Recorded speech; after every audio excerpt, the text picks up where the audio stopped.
it comes to approval of policies, the certain government or the political party in power will make sure that every MPP, let's say for example, Yeah. every MPP member of parliament comes to parliament that very day, so that um, the policy will be approved.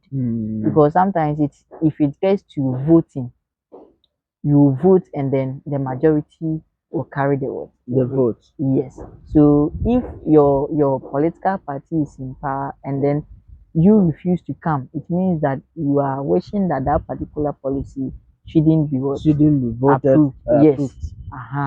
And so you as a party member would make sure that you go to parliament that very day, even if you are that. You are welcome to Kimbo Royal Tree, the best hotel in Winneba, close to Winneba Johnson and direct opposite the Well Filling Station.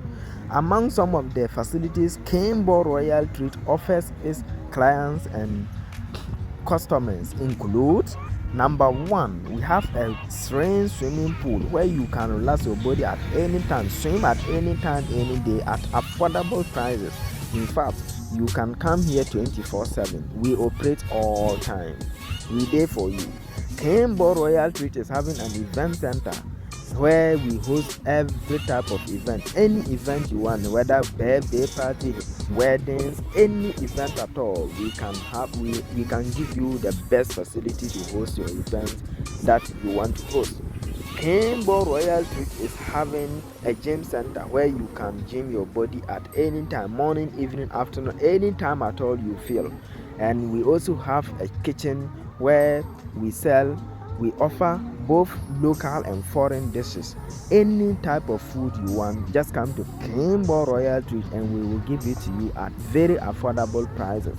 We also have a clinic attached to the hotel where in case of any emergency or any other time you can go there for the services at very subsidized prices. We've reduced the prices drastically just to favor our customers. Call the contact, the numbers on this list. You see, so I would say that that is one aspect of being representing your political party at that level. Wow. But we have these two political parties in Ghana. I'm just using the NDC MPP as case study. Sure. These two political parties have different ideologies. Before elections, the general elections, they always have these different how do we call it, party manifestos that propose what they will be coming to do when they are given the nod. So now, in case one party wins and the other on opposition, mostly that's always the case. This fourth republic, it's always majority, minority, either of them, NDC and PP. So now, if one is in power and the other on opposition, and then you are working with the opposition, are you defending the will you be fighting against every policy in the ruling party's manifesto, or you can as an opposition member voice out that this particular policy you support it? Can you openly tell your people that I support it whilst it is not even part of your own manifesto? Okay, so I would say that that should be the case when it comes to approval of policies. You look at what will benefit the people first. It shouldn't be based on political party. That is how I believe it should be. It should be. Whether that policy, if it will help, we should all vote for that, for it to be approved. But if we see that it won't help, we should what? We should make sure that even the majority in parliament, if they are being considerate, they are thinking about the people, they can vote against such policy. Yes, I believe that is how it should be. But you can see that it is not the case here. in It Ghana. is not the case here in Ghana. Yes, for instance, it is Whether not. good or Whether bad, good or bad, we stand for our we, party. we stand for our party. That has been the situation or the Wow. issue every day. If it is good, we should vote for it. But if it is bad, we should make sure that as members of parliament, we don't approve such policies. Yeah, that is how. Okay, with this party influence thing, it is clear that there is party influence in parliament or Yeah, very among clear. the MPs. So let's say to do away with the party influence, Yeah. will it be appropriate to encourage independence candidates? Like people should go on independent tickets. Yes, that would be the best. That would have been the Yes, best if I we believe had that it should be. Yes, because if independence. you go there as an independent member, you are not affiliated to any political party, and thereby every um every policy that will come to parliament, you as an independent member would make sure that this particular policy is going to help the people of Ghana if you are thinking about us. Is that okay? But we go there on the ticket of political parties, and we whether the policy is good, whether it is bad, we don't even think about it. So far as it is MPP, you have to vote for it. So far as it is NDC, you have to vote for it. Is that okay? And that is not helping us as a nation. That is how, yeah, I see. So it should be encouraged. Should be encouraged. Okay. So you made mention of serving the political party. These are the functions of the MP, right? Yeah. Serving the political party, lobbying to bring about development in your area, and you mentioned others. Your responsibility as a member of parliament. That is helping, or yes, helping when it comes to deliberations and debate. Yes. Okay, So, deliberations and debate. Yes. Wow. How does that also go? To deliberate or to debate on an issue. Yeah. Must you always debate on it, even if you see it's okay? Okay, so the functions of the legislative house. We are in Ghana, so I would say Ghana. Yeah. Yeah, we are supposed to make laws. Is that okay? Make laws to protect our people. And so if that is the case, every bill that is proposed in parliament needs to be deliberated on. So you deliberate on issues, you deliberate on the bill. Sorry, on the bill. You make sure that the bill that you want to pass into a law is a good one. So you deliberate it and then remove every ambiguity. You make sure that it is very clear, it is a good law that will help the people of Ghana. Yes. And so deliberations comes before approval. Yes. Okay. You deliberate on it, then approval now comes. The approval time is the time for voting, whether for or against. Yes, for or against. Yeah. So if it is a good one, it will be accepted. I believe that it will be accepted by all. If it's a bad one, it won't even reach the final stage. Okay. Yeah. But have you ever seen opposition? I'm not saying NDC or MPP. Opposition in Ghanaian parliament, especially this Fourth Republic. That's what we are more conversant with. Yeah. Have you ever seen the opposition? No, the party in power scrutinizing the bills that are brought by the government, the ruling government, maybe saying, "Oh, this thing is not appropriate," or it should have been replaced, and that is their duty, and so it happens most often. Yes, most often they do in it. Parliament. Yes. Wow, then we are having very honest people. Yes, they scrutinize it, they deliberate on it. Okay. Yes, they make sure that what they are bringing is good or it is bad. It is bad. Yes, if they it is speak bad, the truth. They can tell the minister that this thing is not right. I can't pinpoint that they speak the truth. Yes. But when the policy is brought or when the bill is brought before them, yes, that is what they do. That is their work. they scrutinize it. And so every law that has been passed went through that process. Okay. Yes. So that is their duty, and then we do it. The average Ghanaian would think they always stay in there.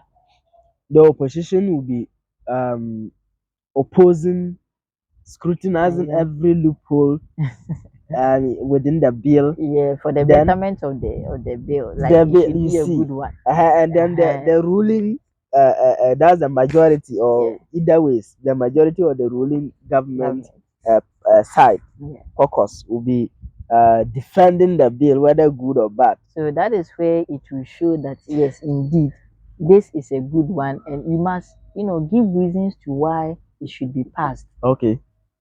And why and how it will even help the people of Ghana. Yes. So that is if you're able to argue your point out, like if you are able to argue very well, then prove that yes, indeed, this bill or this policy is going to help the people of Ghana. I believe that the other side, other caucus, the other caucus will also see reason to join. Okay, in the passage of that bill. That particular bill. Okay, that's good. Yeah. So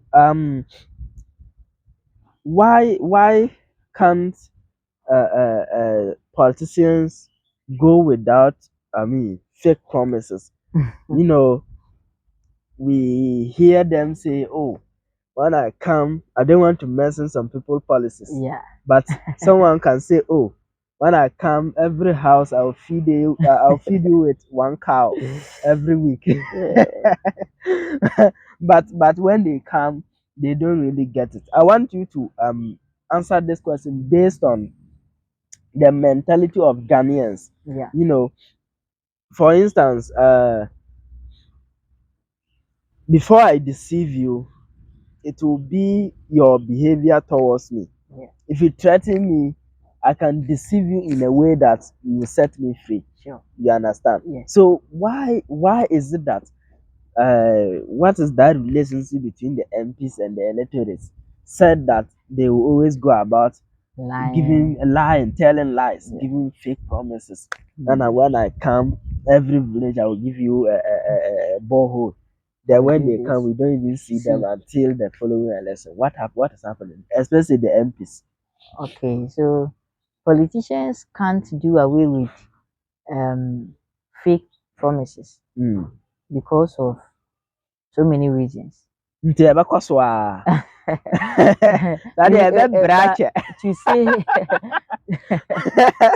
that every politician is a liar, that one is not true. Okay. Yeah, we have genuine ones. Yeah, we have ones that will come out with the truth. They will tell you the truth. They won't come about giving fake promises. We have those people there. But the majority of them, you and I know that they give promises that they can't what.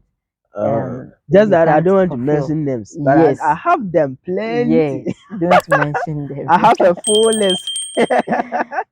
Lies, and they can't do away with it because one, I would say it is an electoral strategy. Okay. Ghanaians, we love to hear sweet words. We love to hear things that are impossible promises, like things that are sweetening to our ears. Yes. You see, we because of that, politicians have adapted that strategy to always tell us things that will entice us. For all you know, what they are looking for is power for you to vote for them. So what they will do for you to vote is what they will do. So they will come and then give you fake promises. They will tell you things that are impossible for you to vote for them. So if he or she comes and then he's not able to do it, you can do nothing. Anything. Yes, because he's already the MP. You have voted for him already. You can't just come and then so I would say that it's an electoral strategy to get the people to vote for them. Wow. Yes, and then secondly, it is pressure from some interest groups, Mm. some I would say the pressure groups that we have. Mm. Some of them come out with their um, their concerns, their issues, and so if as an MP I want you to vote for me, I would come to you, or when you come to me with your concerns that, oh, this is our community, and then we want this and this is not going on well, this and that is not going on well. For you to vote for me, I can just come out and then say that, um, yes, if you come, I will address all these problems that you are facing. Let's say if you want borehole, I'm ready to do it for you if I'm voted into power. So your suggestions or your concerns that you would bring as an interest group Yes. to the candidate is what he or she might capitalize on, so that you get you to vote for him. Go, let's say you are the leader of a particular interest group, you come to me with your concerns, I can assure you that it will be solved once I'm voted for. So you go back and then you tell your people that the MP will do it for us, he will do this, he will do that. And so let's all rally behind him, campaign for him, and vote for him. When he comes, he will do it for me. So based on your concerns that you brought, then they will capitalize on. So that is one reason why they also lie. Yes. They know that possibly they can't do it. They can't but do it. To get you and your people to vote for him, vote for them. he can just tell you that yes, your concerns will be addressed when I'm voted for. This and that way. Yes. They will even give you suggestion of how they are going to do it. They are going to do it. Hey. Yeah, so that is another reason. And then the third reason I will talk about is for popularity and then public perception. He wants the public or his constituents to see him as a good person who is ready to address their issues. So oh, this man wants to come and then he will be able to do this and that for us, but the other didn't promise us all these things. So in their views, you are a good person because you are coming to address their problems. Yes. So in order for me to also to appear as a good person in front of you, I have to do I would also even do more. Yes, do more, give you promises that I know that I can't do it. Yes. So in order to get you to vote for me, that is how. So these are the three things I can mention that politicians are faced with. That is why they are not able to, do away with these fake promises that they give us. And moreover, some of them are genuine, as I said earlier on. Some of them, they are genuine. They may think that, yes, if I come to power, I'll give you this, I'll do that, without thinking about how they will do it. How so when the resources are going to be are going to use. So when they are voted into power and then they are faced with any challenge that would make it impossible for them to, implement those fake promises or those promises that they've said or they've given, that is where you see them that they get stranded. Though they have good intentions, yes, to do this, but then when they are voted into power, they are faced with some kind of challenges that they can't, fulfill their promise. For example, what are some of the challenges that they may be faced with? Funds. Okay. Yeah, money. Okay.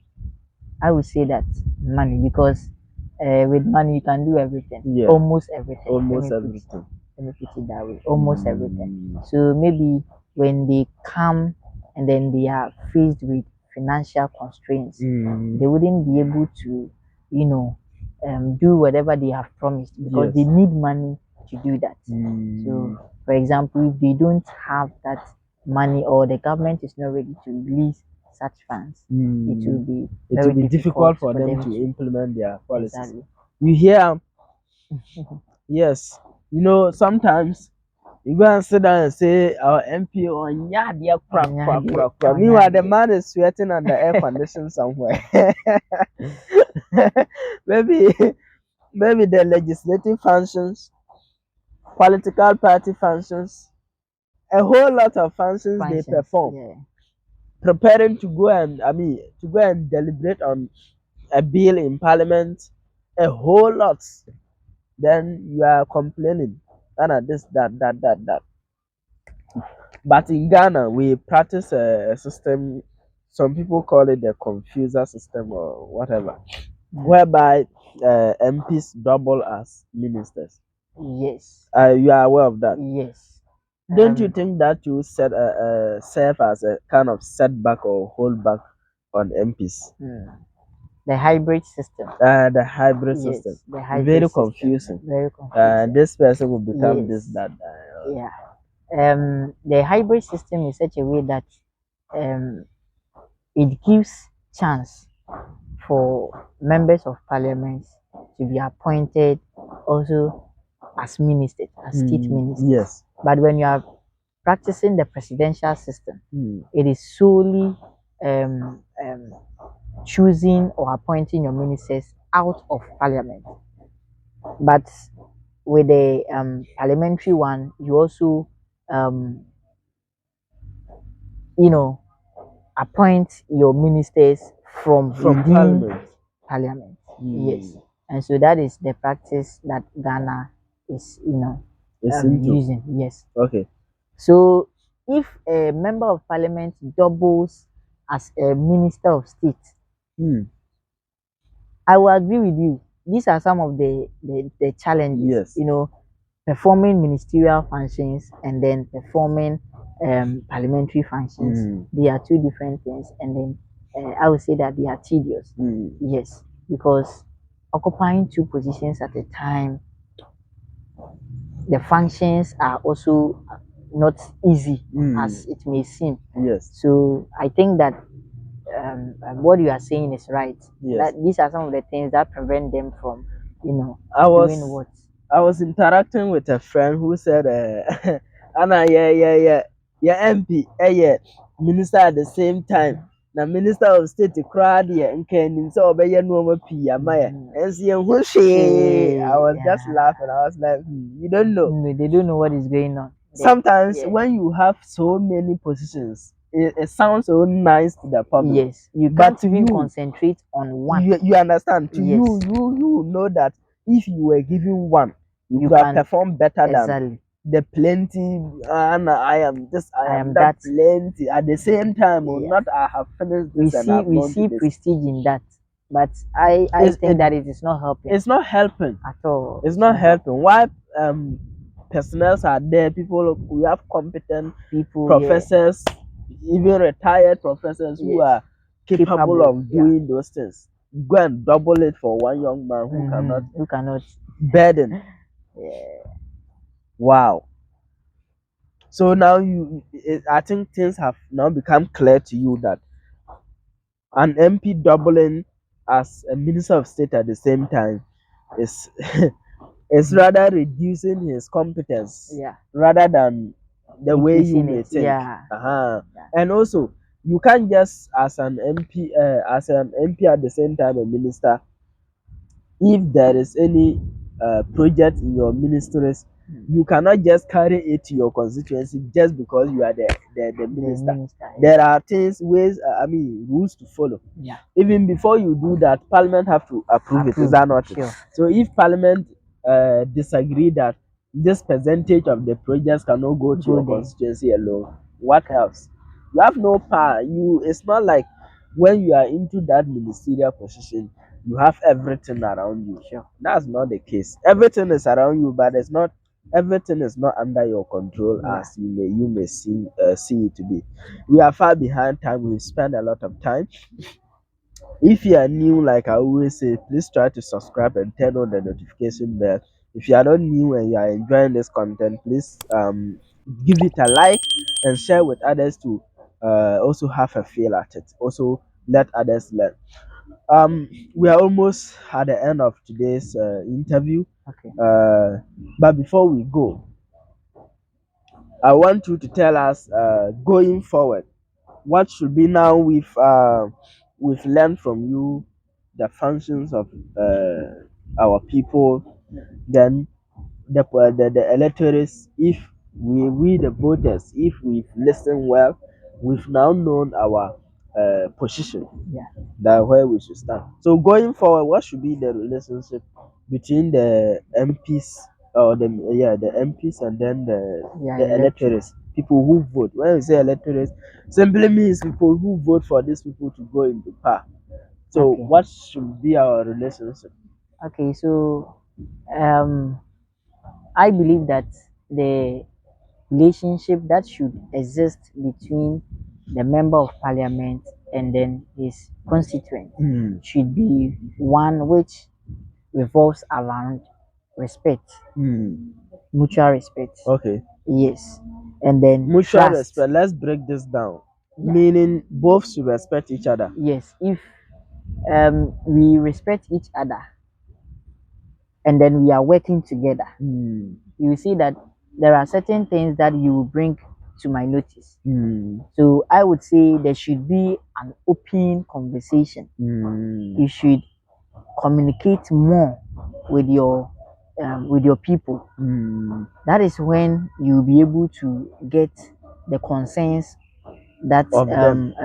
your people will let's say raise. Okay. Yes. So when you talk about this communication, someone may not understand. Like, is it an open communication, like individuals trying to interact with individuals? No. When you even meet boys on the street, we have talk to them, or we have people within the constituencies people of importance, people with I'm not saying that the rest are not important, but you have I understand. Like leaders. chiefs, Yes, traditional rulers, good, the assembly members, and all these just people. Yes, representatives of the people. exactly. Yes. So if when we have hierarchies. Yes. So when I have a problem, I know who to go to channel it out. Yes, if you go to such people and those people are able to also meet with the member of parliament and all that, you know that our issues, if not they are not going to be solved entirely, it will be what, at least halfway done. Yeah. Is that okay? So they are if going there to is mitigate it, exactly, make it look bad. so if there is this kind of open communication between us, that one you can come out with your concerns, and then you can also look for a way to address those issues. So there should also be trust. There should always also be trust and collaboration. Yes, honesty and integrity. Because if you don't come out with the truth, Yes. telling us what is on the grounds, like the reality on grounds, and then you come and then give us these fake promises, it means that one, you don't even respect us. The only thing you want is the power. When we vote for you, Okay. that is it. Okay. And so there should be honesty and integrity, yes, between these two people. Politicians should prioritize those honesty and then the integrity that I made mention of. They should the good good values, the good values, they should prioritize it. That is when they would get the people to also come out with their issues. grievances. Yes, yeah. So I believe that is the way forward for politicians and then their people, or members of parliament and their people. I've deduced something from what you just said. Contacting the people to hear their grievances. You see, sometimes you help somebody and then go about saying, and I have helped this person, but he's not appreciated. He doesn't appreciate me for that. Maybe the help you giving the person is not the main problem of the person. Sure. You just giving anything you have. Yeah. But the person's main problem is still there. So you should look for the problem of the person and then let the solve person that. talk. Yes. Then if you can, you help. Yes. Wow. So, but looking at the level of understanding of our Ghanaians, yeah. You know, when you say Ghana for And tears of us, yo. How come Jaja say every ha ebedru ha eye kwaku. And every ha kwaya yaw. Into ono de On tears of us. on Tiasamase. Looking at the level of understanding among Ghanaians, do you think if the MPs will go ahead and tell them the true realities underground, they will still give them the support, the necessary support? That is where the problem is. That is where the problem is. Where the problem is. So in this our society, that has been the way, the routine. So everyone comes and then follow that path. You see, because they won't even I will do this, I will do that. That is what they want to hear. Yes. You see, but not that opportunity no yes, you do this. Yes, you are not even serious. You are not competent. Yes. That we want me. Yes. That is the thing. So because of how we are as Ghanaians, that is why these politicians also lie to us. They do pass all the time. They will do it because that is our attitude. Yes. And so I believe that if we change as Ghanaians, and then politicians also change, and Ghana will develop. And do you see that change coming among Ghanaians? The understanding concept. Do you see it coming? Me, I don't see it. You don't see it? I don't see. Because we always want to hear something good. We always want to hear lies. That is us. If you come out and then you say the truth, even if we know that this person can really help us, and that person is not coming out with promises, fake ones, we won't listen to we won't listen. But the one that is coming with sweet words, that is the person that we want to vote for. Is that okay? So that has been our problem. That is why we are not even developing. Because that is not what he's coming to do. And most often than not, we always know very well that this person, looking at the resources available and what he's saying, it doesn't tally at all. But that's what we love. Yes. So we just have to vote or vision. Or vision. Yeah. What do I say? Or do I can say, every house, every 1 V8. Every house 1 V8. Really? I've read something from a student from UDS, Tamale campus. Okay. Who wanted to, I don't know whether he's a comedian or whatever he is. He want to contest for SSC president. And if you look at the manifesto, that every lecturer will be given SRC. Giving every lecturer V8.